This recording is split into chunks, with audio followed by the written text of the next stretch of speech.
Most people think choosing between retiring at 55 versus 65 comes down to one question. Do you have enough money to stop working early? But after working with hundreds of retirees, I've identified stark differences that go far beyond your savings account. Over my years helping clients navigate this decision, I've seen how these paths can create dramatically different lifestyles, financial realities, and even health outcomes through hidden trade offs that no one's talking about. So, today I'll reveal these hidden trade offs between retiring at 55 and 65, including a third option that could transform your decision entirely. Let's dive in. Let me introduce you to David and Sarah, both 54, who walked into my office last year completely divided on this decision. David was an engineer who was burned out from his corporate politics job and 60-hour work weeks. And Sarah, a healthcare administrator, wanted to work longer to wait for maximum financial security.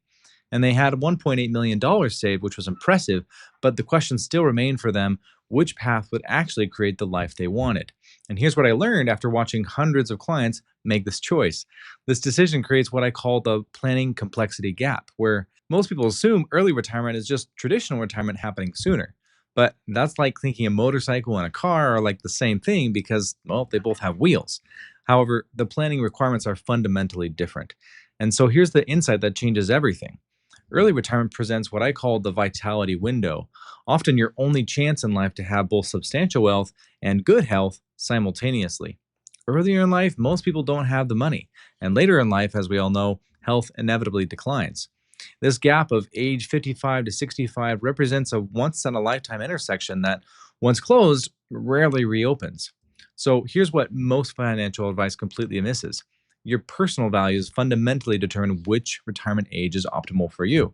I've had clients with identical financial situations make completely different choices based on what mattered most to them, such as time with grandchildren, or travel while healthy, or maybe fulfilling their own career, or just simply maximum financial security. And conventional retirement wisdom says you should work until age 65 for that safety factor. But I've seen too many clients follow that advice only to realize they traded their healthiest, most energetic years for money that they unfortunately barely even spent. And there's got to be a better way to rethink this decision. So let me show you what the real financial picture looks like for both paths, including some realities that might surprise you. Here's where conventional retirement advice gets it completely backwards. Everyone focuses on whether you can afford the cost of retiring early, but nobody talks about what continuing to work actually costs you. So let me paint the picture for David and Sarah, starting with the early retirement path.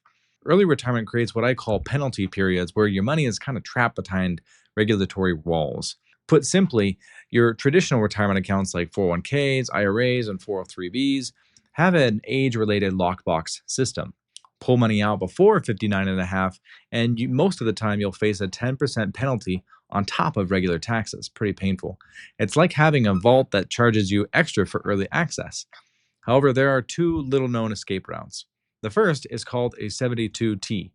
Think of it as a special key that allows you to take on equal payments from your IRA for at least 5 years. The catch: once you start, you can't change that amount even if your needs change. It's rather rigid, but it's penalty free. The second option is the rule of 55, where if you leave your job at the age of 55 or later, you can access your 401k from that employer without penalties. It's kind of like having that master key lock, but only for one specific lock. For David and Sarah, this meant completely restructuring their portfolio because instead of one big bucket of money, we needed to create what I call a bridge strategy, using taxable accounts for years 55 through 59, then implementing structured withdrawals from retirement accounts. And this is an example of how I feel the best retirement plans don't follow a fixed withdrawal percentage, but rather create a personalized strategy specific to your situation. But the complexity that really surprised David was the timing of Social Security.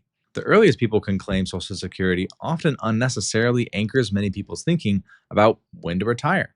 But the benefits of delayed claiming, potentially around age 70, dramatically impact retirement timing too. If David retired at 55, he'd potentially forfeit hundreds of thousands of dollars in lifetime Social Security benefits by not optimizing his claiming strategy. And Sarah was starting to see the picture too. Early retirement wasn't just expensive, it required some specific financial engineering that traditional retirees never encounter. So here's the picture if they wait until 65. Yes, delayed retirement creates greater financial freedom despite having fewer retirement years, but working those 10 extra years means continued employer benefits, maximize Social Security credits, and 10 more years of course, portfolio growth. But here's what big finance won't tell you. They love when you delay retirement because it means more assets under their management and higher fees for them.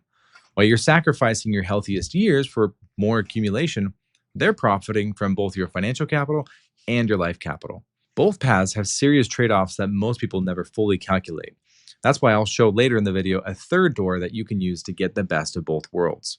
Now, the healthcare challenge is where I've seen the most early retirement dreams crash into reality. David assumed his monthly healthcare premium was going to be expensive, but when we ran the numbers to find his true cost, it came close to $1,400 per month for those 10 extra years. And his face dropped. As you know, Medicare doesn't kick in until age 65, creating a coverage gap that can cost roughly $400 to $1,500 a month per person, depending on your plan and health status. I've had clients shocked to discover that they're looking at a high six-figure cost over this decade time period of retiring just 10 years earlier. But here's where smart retirement planning can make all the difference, taking advantage of substantial healthcare subsidies that are available to you, but they are tied to keeping your adjusted gross income below certain levels. By carefully orchestrating which accounts you withdraw from, often being your taxable first, weaving in some strategic Roth conversions, and then traditional retirement withdrawals last, you can potentially qualify for significant premium reductions. We've even had one client with over $2 million in assets reduce their healthcare premiums by $18,000 annually through this strategic income management approach. These government programs exist, but you need sophisticated coordination in order to access them. And this is exactly why personalized planning becomes so crucial. Unfortunately, cookie cutter advice fails here because healthcare and early retirement requires an integrated strategy between your taxes, withdrawal sequencing, and a policy knowledge in a way that most advisors don't address. Now, as we were processing this complexity, I could see the gears turning in David's head. And so that's why I asked him a question that turned out to change everything. I asked him, what if retirement timing really isn't the issue? What if the question instead is to escape what's destroying your peace of mind now without giving up everything valuable about your skills and experience? That question made David take a long pause. Finally, he just said, I just thought retirement meant freedom from all this stress. And here's what the research shows, and what I've also seen firsthand among my clients. According to the National Bureau of Economic Research, retirement, yes, does tend to improve health and life satisfaction. But there's a crucial pattern most people miss. I've had clients tell me, I thought retirement was supposed to be a permanent vacation. But retirement is not just an extended vacation if financial circumstances require you to curb your lifestyle. If you're set on retiring early but don't have the resources for travel, hobbies, or activities that can give you that purpose, you very may well regret that decision. And here's the reality check. The health and retirement study shows that older adults report highest satisfaction while socializing, working, volunteering, and exercising. Activities that require intentional planning, not just freedom from schedules. And as you know, here's something that most people work towards, delaying retirement for that greater financial freedom despite fewer retirement years. I had a client who worked until 68 instead of retiring at 62 like she thought she would. And although she had 6 fewer retirement years, her monthly spending capacity was up over 50%. And later she told me, I'd rather have 15 amazing years in retirement than 25 financially stressful ones. But here's the flip side I've seen too many times as well. Clients who waited too long and missed their health vitality window entirely. Health doesn't just decline in a straight line as we'd think. As you've seen in some of your friends and family likely, it can change suddenly. I've even had a client who postponed retirement to accumulate just a little bit more, and then at age 66 faced a serious health issue that permanently limited his travel dreams entirely. The asymmetry is real. You can retire early and adjust your budget later, but you retire too late, you can't buy back your healthiest years. Those missed experiences by hiking with your spouse while your knees still work, traveling while you still have that oomph and energy, as well as being present for grandchildren's milestones, they can be gone forever. And that's when something clicked for David's mind. Not a dramatic moment, but a quiet realization when he said something to the effect of, is there a way to get relief from this corporate grind without sacrificing our financial security? And that question opened up the path that would transform everything for them. Everyone knows the saying, do what you love and you'll never work a day in your life. But here's what I've learned from watching clients navigate this transition. Most people treat this as an all or nothing proposition. They think that they either have to love their high paying, high stress job or accept that work will always be miserable. But smart planning reveals a third option, where transitioning to more meaningful work, even if it pays less, can pay out greater dividends. Let me tell you just a few examples of clients who have figured this out. I had a client who was an executive who left his corporate role and instead had started teaching business courses part time. Although, yes, his income dropped by around 60%, his stress dropped by 90%.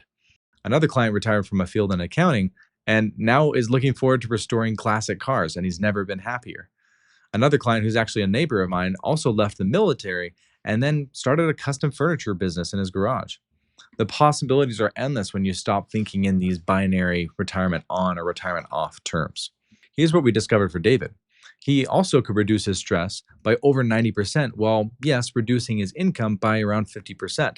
An extraordinary but worthwhile trade off that most people don't consider. We mapped out this transition for him where he would leave his corporate engineering role and start a consulting practice with smaller firms. This type of project-based work would give him more control over his schedule, eliminate office politics, and let him mentor younger engineers, something that actually really energized him. I like to think of it as taking an exit ramp off of a busy freeway.